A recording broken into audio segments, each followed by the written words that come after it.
প্রাণের রাসূল আমাদেরকে ছাড়িয়া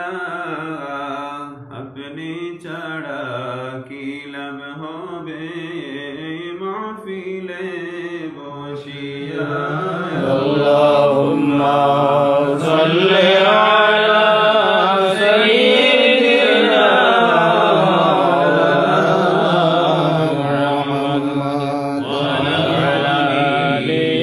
সাইয়্যিদিনা মাওলানা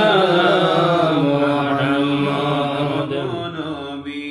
পরশমণি আপনি যে গোলানো ভালা ইশকের আগুন জ্বালাইয়া মদিনাতে শহীলা আল্লাহুম্মা অন্ধকার থাকবে না রে বাহাদুরি যেতে হবে কবরের পার اللهم